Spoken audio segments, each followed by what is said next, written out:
Hi guys, so this is a review of the 10.4 inch Android unit.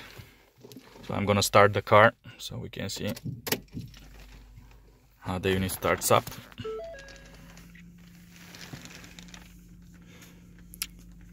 So this is the first screen of the unit. From the hardware layout perspective, you can see that it has embedded two buttons, the one for the lights and the one for the door lock unlock. They work each time, even if the unit is not booted up. And also on the left hand side of the screen there are a couple of buttons which I don't mainly use.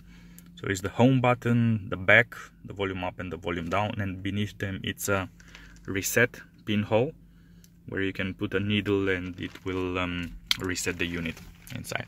So automatically the unit, I set it up to start with the navigation application, but from a layout perspective, again a software layout perspective, it has around 3 sections.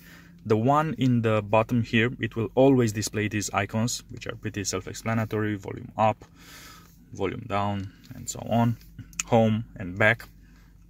There is a privacy button which disables the audio if it's needed, and also power button which will put the unit in a soft sleep, but you can wake it up immediately, and setting screen. And then on the upper part of the screen there is a row of about 6 icons, 7 if we count the middle one, which is also an icon, a button. The first one is the radio, which has a nice feature. I mean, once you, let's say you automatically search for something, you can just tap this and you can put it on a specific button here on the right hand side.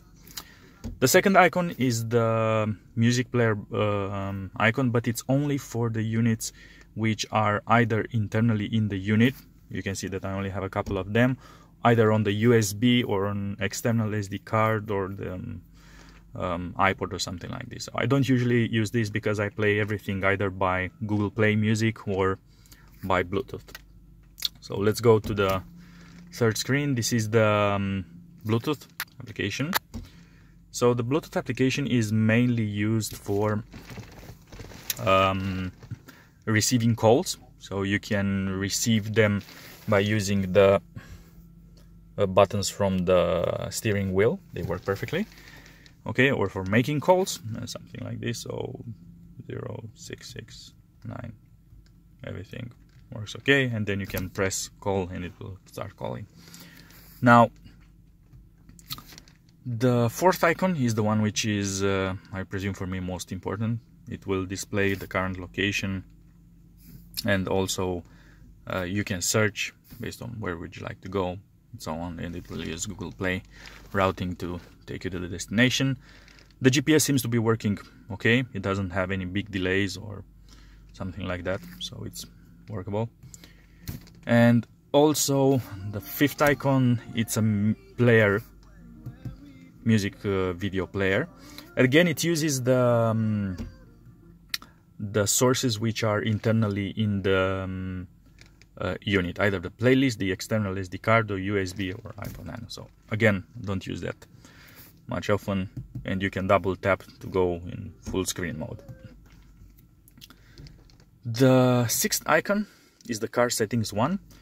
So is the Wi-Fi. We can see it Wi-Fi, and I'm going to enable my mobile hotspot from the phone in order to have the unit connected to the internet. So we can see a bit more features. You can see it automatically. It showed the hotspot which I have. There is a section about the data usage, which tells you exactly how much megabytes each one of these services play, and you can set it up here. So there's another section here which is display.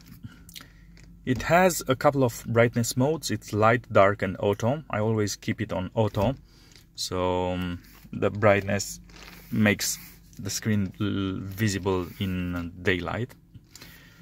There is also a setting for font size. Now the font size automatically comes with huge, which had a couple of issues with the application which I normally use, and I set it up to large. Now with large everything is okay. Then there is the memory section. You can see here it's a 2 GB unit. It displays 1.8 GB, free 1.1 GB. It's pretty snappy. You can set it up in order to see the memory usage for 1 day or more, and something like that. Okay, so the location is pretty standard. Now there is a section called car settings, where you can set up what navigation application to start from the selected applications, whether to start or not to start. Okay, there is also a section called extra settings. It has the default password 1, 2, 3, 4, 5, 6. Now this password is also seen on the user manual, which is available on the unit itself. Lots more settings here to display. Now another point here, it's the processor type. It's an ultra core T8 from Alwinner. It's a 601 version. It displays here a lot of more of these versions. Now let's put it to pause and let's go to the 7th icon. The 7th icon might be the one which you use initially when you set up the car the most, because you have access to the Google Play Store. You can associate it with your account and you can install any kind of application that you would like. So the unit automatically comes with a couple of applications like this GPS tester. Now it tells me how many satellites do I have in view, and because I'm in a parking lot at this moment, not much signal will be displayed. And you can use other applications for music, like the Google Play Music, which I use it all the time. So you can play it back here. You can just click a song and the unit will start playing that song. Now for the volume up and down, you can also use the volume up and volume down from the steering wheel. So you can see in the background that this works. And if I click next, you can also see the music changing on the bottom side of the unit. So it works pretty cool. Now there's another feature of the car, because I also have an analog camera connected to the back of the car. It's actually embedded into the license plate. Whenever you go and switch in the reverse, it will display the video from the back. And it's a nice feature because this is available also when the unit boots up. So if you're in the process of the unit booting up, which takes 10 seconds or 15, something like that, you will also be able to see this video. So you can change actually the screen to be displayed when in the position that you would like. Immediately after you go back in the normal position, it will switch back to the music that or the application that you had. So it also displays the temperature in the car from the sensors which belongs to the car. So it's the same temperature that you will always see here on the display of the unit. And all these buttons on the upper part, they do function as well. So you can switch to the carousel. Okay, you can go somewhere to the color application and you will be there. And another feature is that you can change the color of the icons of the buttons here on the right hand side of the screen. I always keep it on black so it matches the color of everything in the car. So if you scroll down, you will see the notification section. So the screenshots, recent tab, navigation, brightness, and so on. Now there are a couple of things that you will notice about the unit.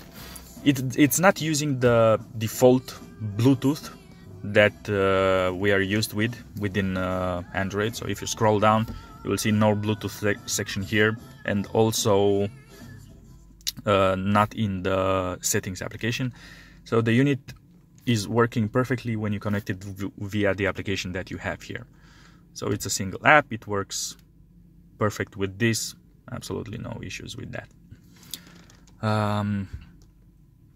Now,